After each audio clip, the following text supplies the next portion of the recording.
こんにちは。調子はどう? Hi, it is time to update the best Ventus team in 2026. You probably have a rough idea from the thumbnail, but hold on for a second. Trust me, you'll be surprised when you see Nazuka build in this team.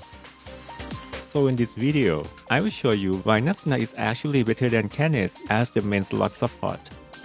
How this changes Nazuka's potential choices since her kit normally requires another Ventus character like Canace or Nanoha.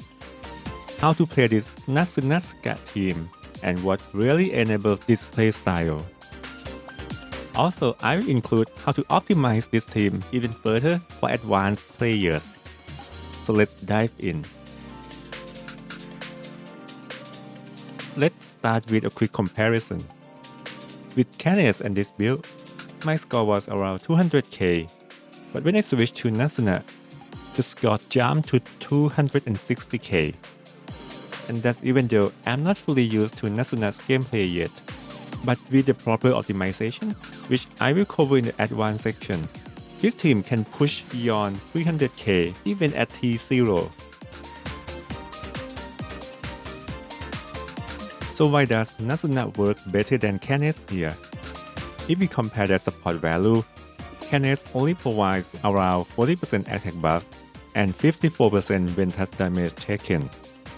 On the other hand, Nazuna provides more than 110% attack buff on average and 95% skill damage, and also 36% crit rate buff from ultimate.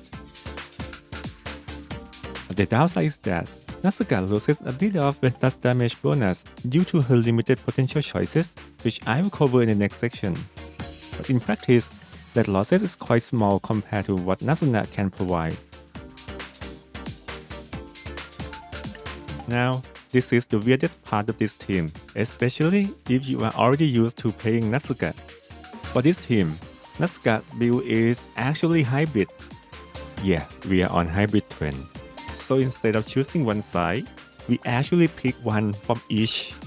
This is because there is no Ventus character in main slot to fully meet dazzling condition, and no one in this team can consistently trigger turbulent. Then we fill the remaining slot with universal potentials like self-improvement, Wind Demon Seed, and Almighty Leader. Flower Formation Blast is included simply because it is better than all the remaining options for the last pot. And here is the build for this team, including Nazuna.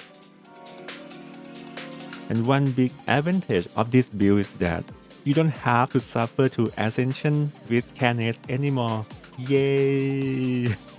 Because the potential distribution is quite similar to standard DPS main slot builds, which makes it so much more comfortable overall. Another good news is that this team is actually quite simple to play. For basic rotation, just cast Nazuna's skill then followed by Nazuka's skill.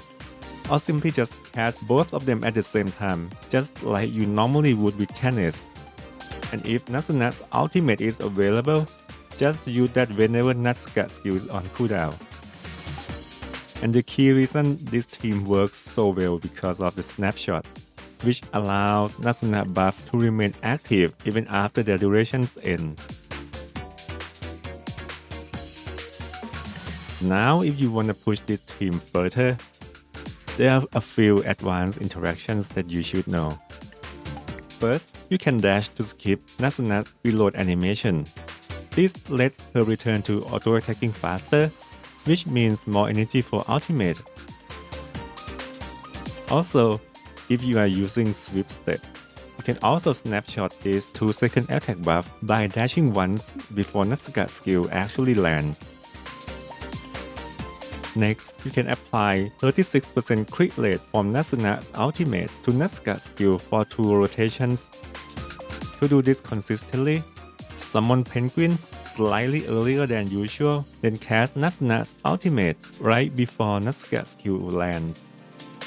If done correctly, the crit rate buff will last long enough for the second Nazuka skill to snapshot as well. There is one thing to watch out for.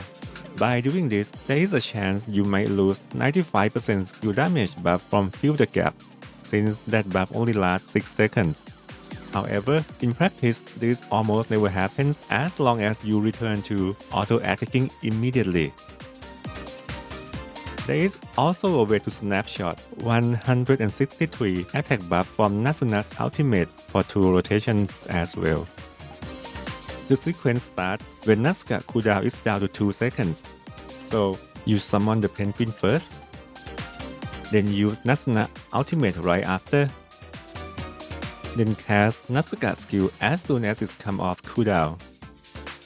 If done perfectly, both attack buff and crit rate buff from her ultimate can be snapshot for 2 rotations. However, this is extremely difficult in my opinion. In most cases, you will likely lose crit rate buff for the second rotation, since it only lasts 15 seconds, which is roughly the amount of time from casting Nazuna ultimate in the first rotation to Nazuka skill landing in the second rotation. One last small optimization. It's better to time and skill with Nazuka, because most of Nazuka's damage is in the first few seconds.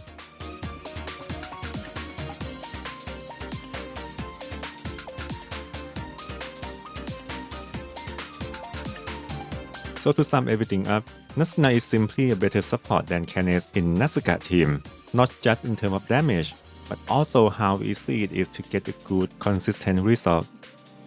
The level of difficulty is similar to Canace, easy to play casually, but at the same time, you can push the ceiling even higher with proper optimization. So if you already have Nazuna on your account, I definitely recommend giving this team a try. And that's it for this video. If you wanna see the gameplay, don't go anywhere. Thanks for watching, and I will see you in the next video.